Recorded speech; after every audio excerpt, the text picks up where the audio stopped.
in a second. I just needed to start recording, and that is okay. Yeah, James, welcome to the podcast, Forsvund Mellemøsten, the Danish podcast here, and thank you for your time participating in this particular episode about Your sound has vanished. Sound is vanishing. At least I don't hear a thing. You don't hear any. Oh, is it better now?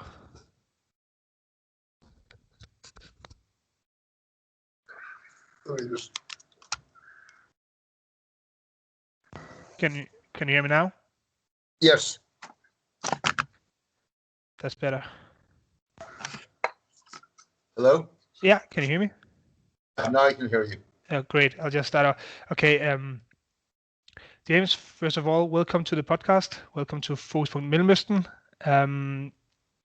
In this episode, we're going to talk about the ultras in Egypt, and you're the right person for this particular episode. Could you start just by introducing yourself for the listeners so they know who's the expert today? Sure. Well, I'm a journalist and an academic, but more a journalist than an academic. And my career's been religious and ethnic conflict over the last more than 4 decades. Much of it in the Middle East, not exclusively in the Middle East, in Africa and Latin America and Asia, Southeastern Europe.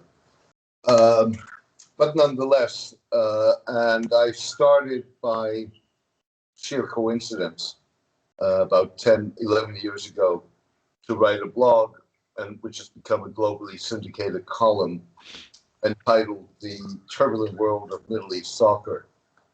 And certainly the idea of it over in the first years was to look at fault lines in the Middle East, social, political, economic, through the prism of football. And that worked for a great number of years, or a fair number of years, far more than I had ever envisioned. I mean, if you would have asked me 10 or 11 years ago if I would still be writing this thing, I would probably have said you're nuts. But fact of the matter is, it became quite popular, and I'm still writing it, even though I still occasionally write about or use sports as a prism. It's broadened out quite significantly. Yeah, and just as where did the interest in the Middle East soccer scene come from? Because it might not be the most popular football scene in the world at all. Well, I think there are 2 things, or 3 things. One, I stumbled into it by a fluke, really. Yeah.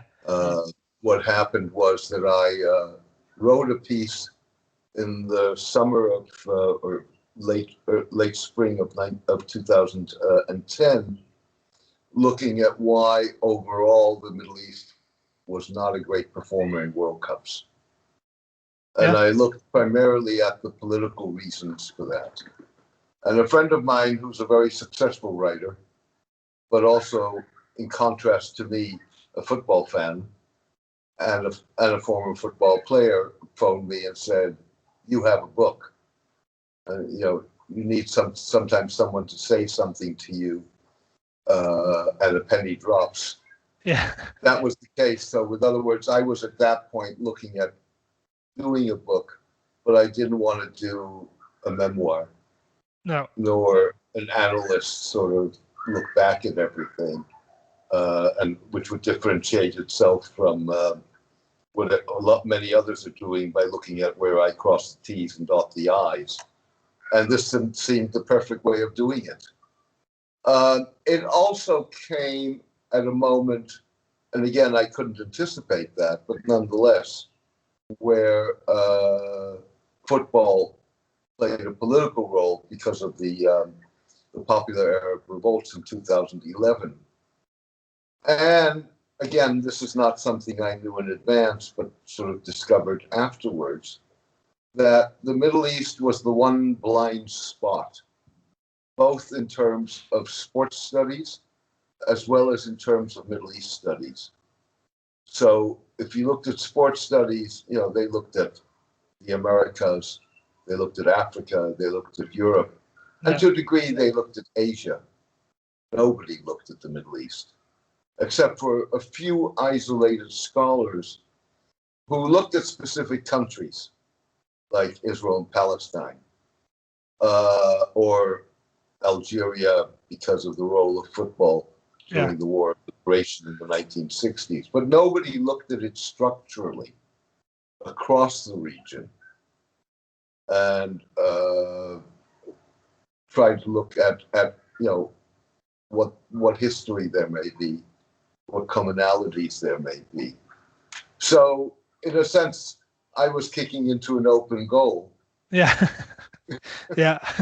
Not really realizing that it wasn't, that the goal existed or that it was open. No. So, in many ways, I just was very lucky.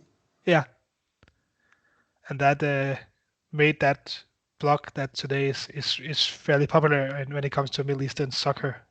And what we're going to talk about today is in Egypt and taking a stand in the Port Said massacre. And when this comes out, it's 9 years ago that the massacre happened in Port Said. And just to make what it's all about is 72 members, as I recall, of the Ultras Al-Lahavi was killed after the match between Al-Ahli and Al-Masri.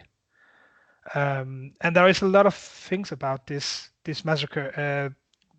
Well, the Ultras were attacked by thugs that maybe didn't have anything to do with football. The gates at the stadium was closed. They didn't have any way to escape, and the security guards stood by and watched, if not participating in the massacre, as I recall.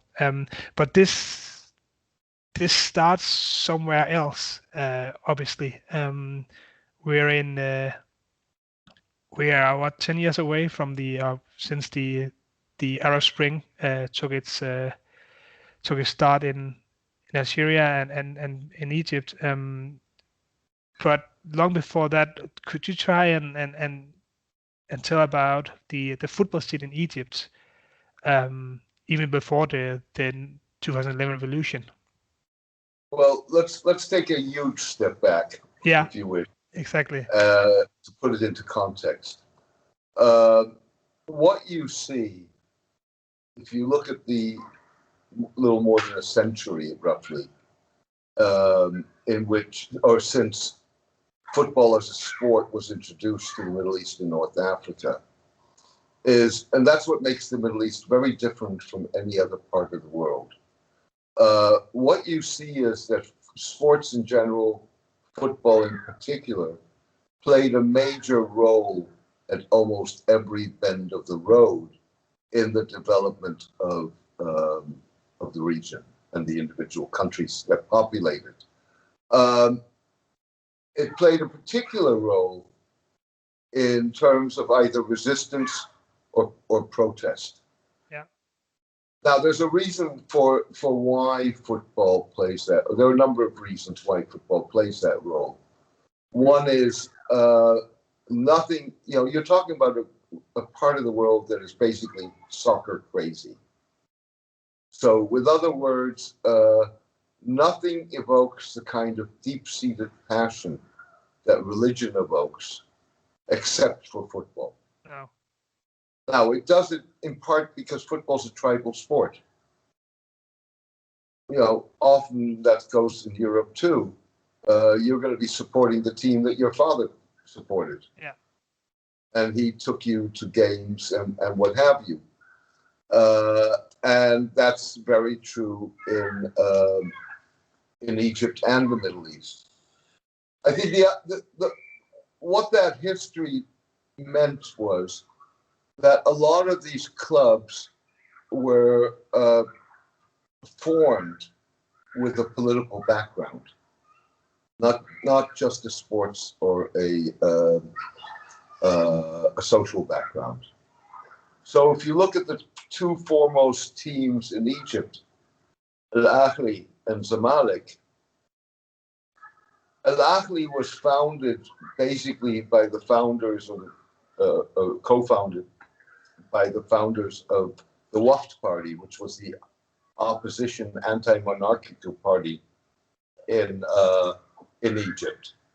You go back to the 1919 revolution, which was heavily students on the streets. Those students were football fans. Yeah. And they met on the grounds of the Al Ahly club in the run-up to the revolution to make their plans. And by the same token, Zamalek was founded as the pro-monarchy club of the Egyptian upper class, the British colonialists who were in Egypt, and it's as late as the 2000s, early 2000s. So 50 years or so after the monarchy was toppled by Gamal Abdel Nasser in 1952, a very senior manager of Zamalek referred to the club as the King's Club. There was no king. No. And so that's the environment in which the ultras developed. And it's thereof the Al Ahly is called the Nationals, and Zamalek is going under the names of the Royals. Right. Yeah. So that's the history behind these two nicknames of the clubs. And so what you got in the early 2000s was that you had a number of very passionate soccer fans, most of them middle class, educated, who expressed their passions through football, surfed the internet, came across ultras in Serbia, in Italy, to a lesser degree in Argentina, and basically adopted the idea. Now, they were not the first ultras in the Middle East and North Africa. The first ultras were actually in Morocco. Okay. And you had some in Tunisia, Algeria, but the Egyptians sort of emerged ultimately as the most prominent of them. And they essentially they have a very precise analysis of the power structure of the sport. So they look at management as pawns of a regime. Yeah. They look at players as mercenaries. They play for the money. Another club offers them more money, they're gone. So as far as they are concerned, they are the only true fans of the club. And they derive from that status a claim to ownership of the public space of this stadium. And they do that in a country and a region that by and large allows for no uncontrolled public space.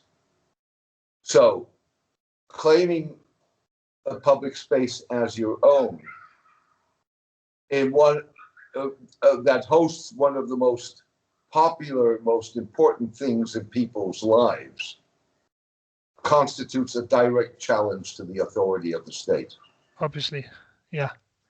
And the ultras were willing to take that on. They were fearless. They were very well organized. The security forces, on the one hand, hated them, but also had a grudging respect for them. In some cases, for example, when you had the Cairo Derby between Al Ahly and Zamalek, that basically meant that the stadium was ringed. It became a fortress, and you had to make sure that the fans of either club traveled to the stadium on a different road from the others, so that you wouldn't get clashes. Yeah. And it posed a dilemma, as it did not only in Egypt but also in other places. It posed a dilemma for the ruler because, just like you couldn't just simply shut down the mosques, you couldn't shut down the stadiums, although that did happen ultimately. Yeah. But it was very tricky to do. And so you had to manage this. The other aspect, of course, was, and that was certainly true in the time for Egypt, Egypt as a national team was extremely successful. Not in World Cups, but certainly in the African Cups, which they won in 3 successive years. So, with other words, from the ruler's point of view, certainly a ruler whose image was tarnished, controversial, whatever you want to call it, this was an opportunity. Because if you could associate yourself with the success of the national team and the prestige and support that went with it, then you may have a reasonable chance of that rubbing off on you. Yeah. But it was a risky opportunity, which obviously then culminated in the role of the ultras in the 2011 popular revolt that toppled Hosni Mubarak. But as you just mentioned, the how Hosni Mubarak used the national team especially to try and use their popularity for his own advantage. We also saw that with his sons trying to link up with the national team in every occasion. Is this some of the things that some of the aspects that made the ultras go against the monarchy as well? You see, they wanted to take back what was theirs, basically. Well, they were going up against not the monarchy, but against Mubarak. Sorry, not Mubarak. Yeah, Mubarak, of course. Sorry. First of all, look, it's not uniquely Egyptian. No. It's a pattern that you see across the Middle East and North Africa. And the Mubaraks did it too. I don't think that the fact that Mubarak was trying to or his sons were trying to identify themselves with the club is what drove the ultras. What drove the ultras was far more fundamental. The fact that the Mubaraks were trying to leverage this into their advantage just was, in a sense, icing on the cake of what they opposed.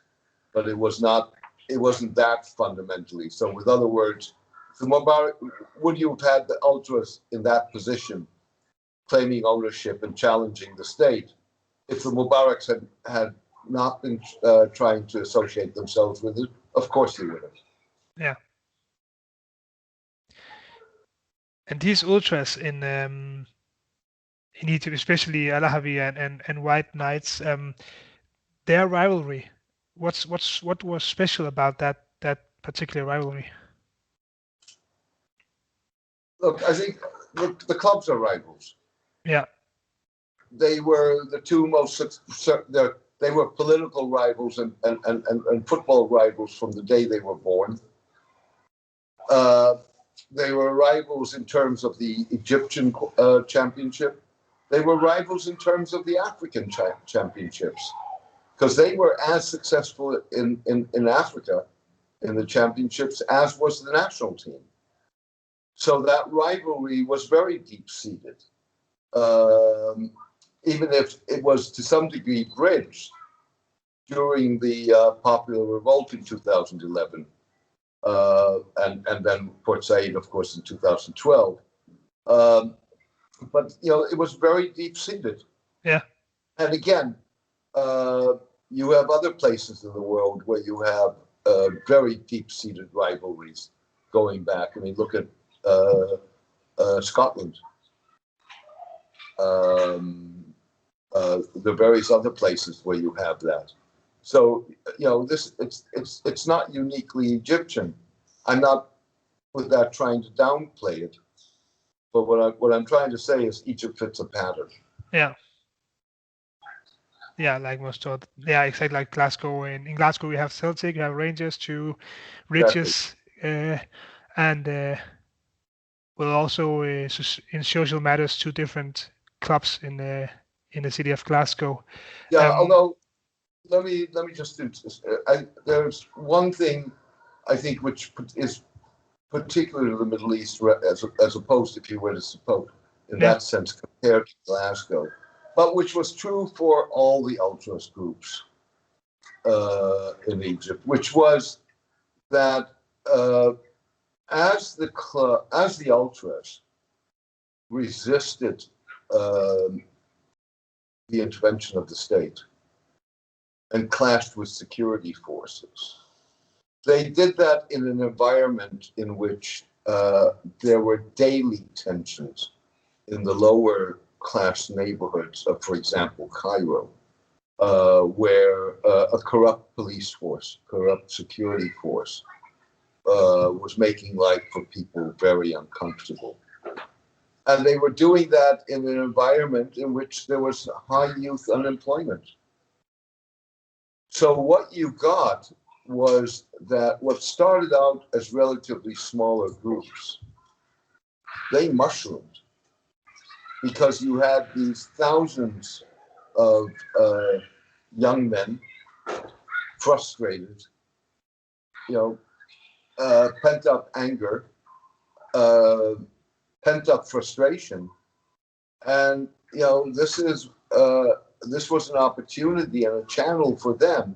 Yeah. One, to channel their own passion for football, but also to strike back Against, because how was the obviously in other areas of the world you have in Italy you have always had some ultras confronting the police before and after matches. You have had clashes in Rome with Lazio and Roma. And what was the relationship, if you can call it a relationship, between the police and the security forces in Egypt and the ultras? Was it a constant clash between these two, or Look, how I does it? think there's several things. Yeah. If you want to phrase it that way, ideologically, there is a fundamental divide between the ultras and the security forces. Yeah. There's a very anti-authoritarian element to the ultras. Deep distrust of the state. They look at security forces as, all cops are pigs, basically. Now, there's a major difference between Europe and the Middle East, which is why I think the concept of a hooligan in Europe is valid. Yeah. And not valid in the Middle East. In the Middle East, no. And the reason for it is, so in Europe, you have any number of ways to express discontent, to get your voice heard.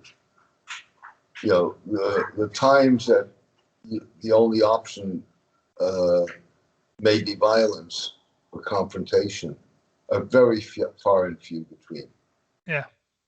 You also have a law enforcement that, as a matter of principle, maybe not always implemented, but as a matter of principle, is trained to avoid clashes, is trained to engage and to be proactive rather than reactive. None of those in the Middle East, there were very few and far between ways, if at all, to express a dissident voice and make it heard. And the police force was trained to hit you over the head first and then check who you were. There was no engagement, none whatsoever. There was no sense of preempting. And so, as a matter of principle, the frequency of violent clashes was inevitable because there was no cultural, legal, law enforcement infrastructure that mitigated in any other direction. No. So it was violence or nothing. There wasn't any negotiation between the two parts when it came to football ultras and security forces. You know, the police on the eve of a match would phone, and I've sat there and listened to these conversations, would phone the ultras and say, if you come to the stadium tomorrow with your fireworks and your banners and whatever, we are going to step in and arrest you or whatever. Yeah. And we're warning. And the ultras would said, fine, we don't care. We're going to do what we think is we need to do. And if you're going to resist it, we'll meet you there. Yeah. I mean, that was the extent of, it was a 2-minute conversation. That was the extent of the dialogue. Yeah.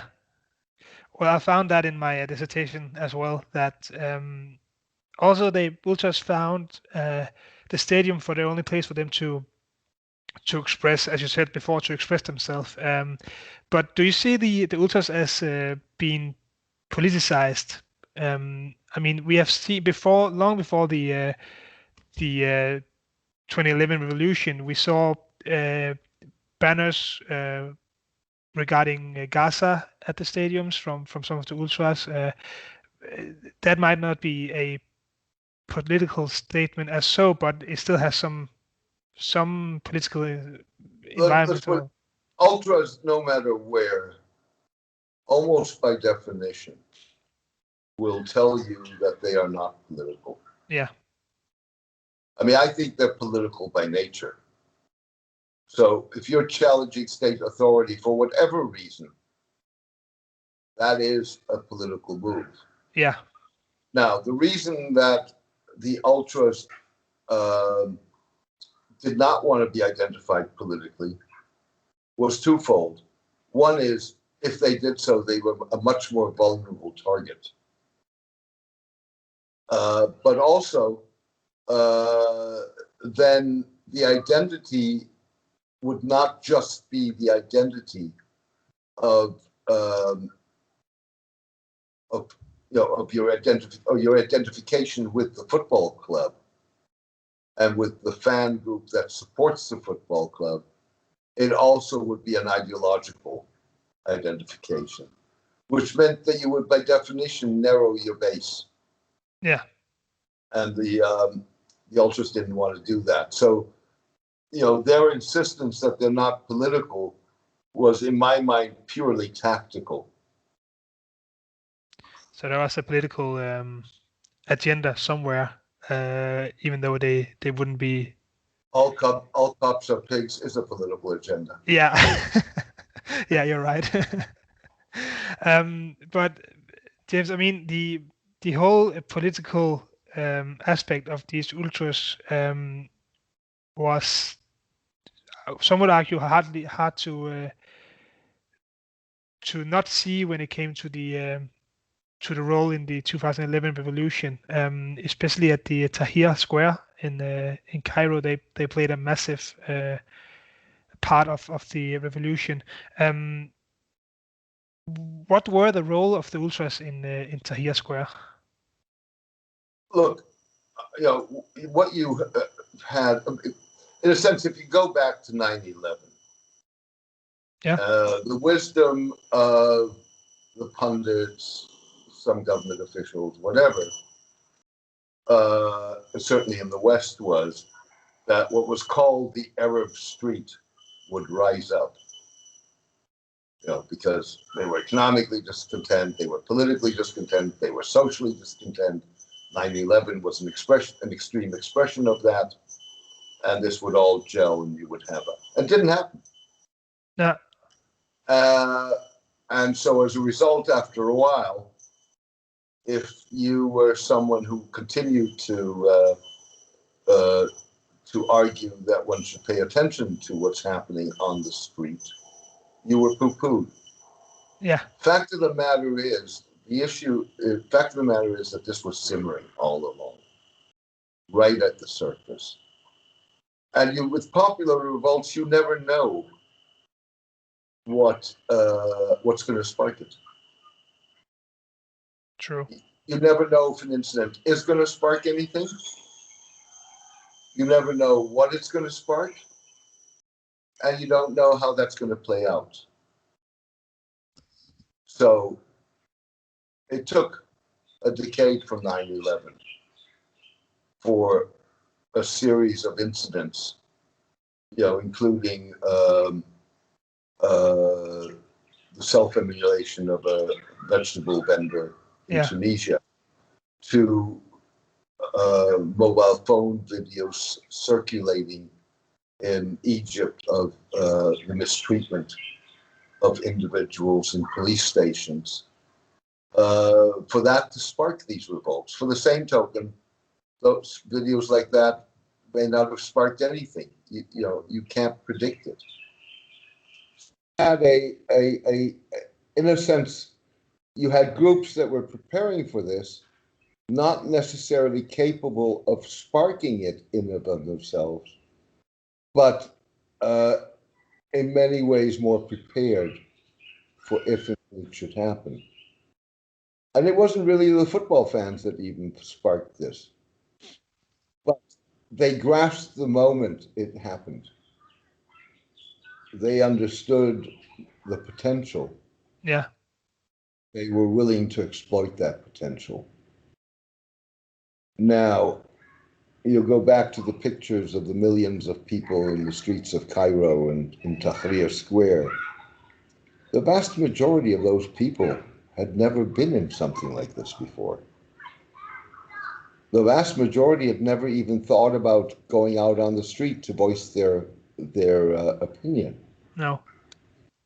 And they certainly were never in a situation in which their presence on the street was going to be challenged, including with violence.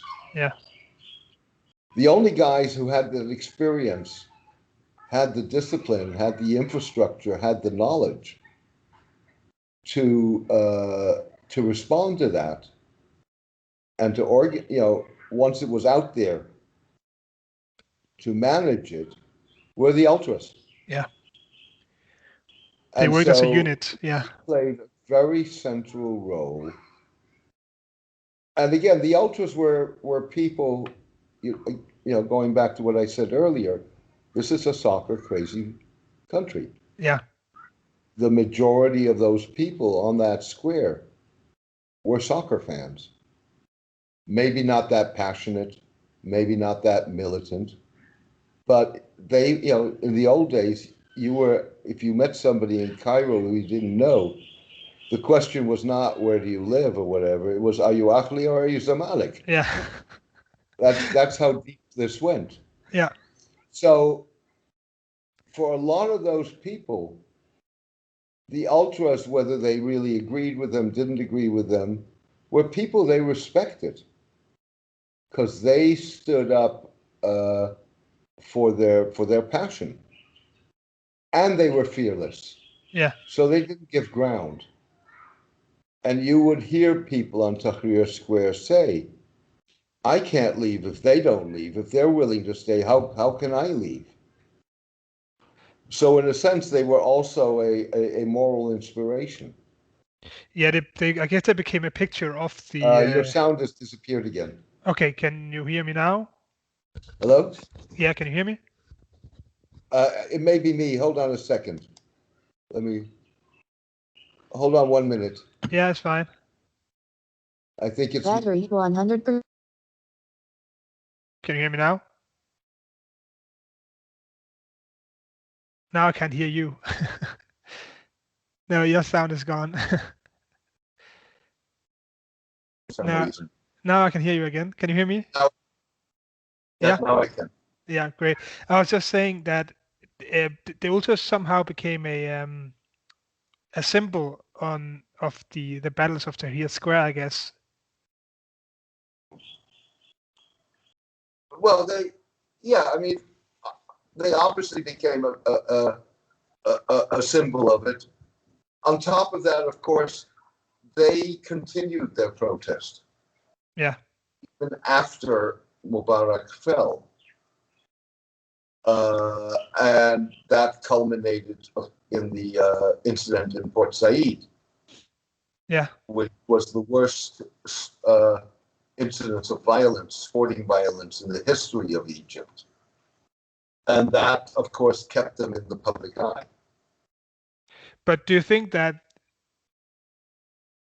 again, as we talked about earlier, the ultras will not say themselves that they are politicized. They will do whatever they can to refrain from being seen as political. But playing this major part in Tahrir Square and also as we come on later to in Port Said, doesn't that make them, I guess, political? Like, doesn't it make them obvious political? Well, no, in my view, they are political by definition. Yeah. The whole notion of the ultras is political. It became somewhat more openly politicized, certainly after during the election in 2012 and after the election, which was won by a member of the Muslim Brotherhood who was the wrong man at the wrong place at the wrong time. Yeah. And if you would have given him a checklist of what not to do, he would have checked every box.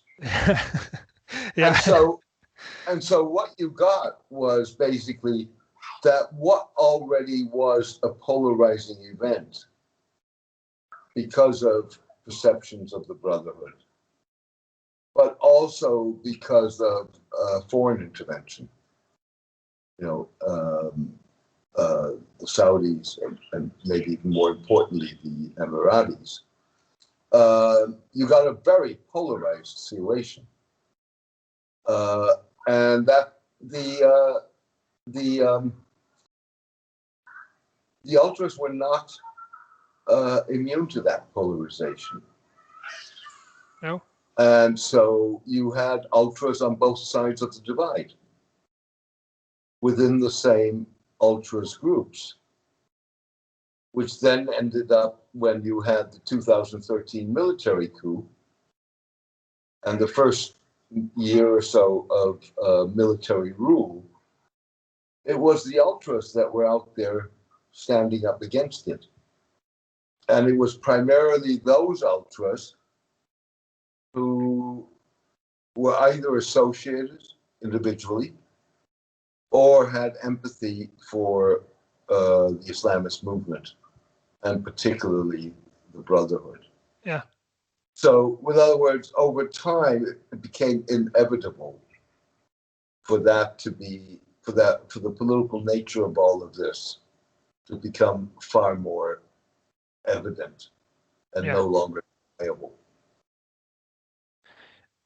James, just before we go on to talk a bit more about the Port Said massacre, I just wanted to ask you, the Ultras Alahavi and the Ultras White Knights were enemies, if you can use that word, when it came to football, but they stood together in Tahrir Square. How can these two groups work together? Can you hear me? It's all frozen now. Oh, can you hear me?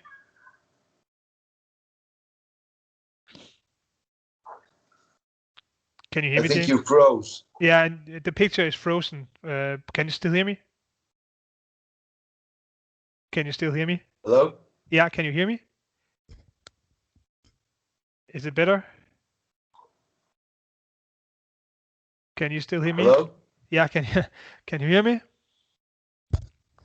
Or maybe I should just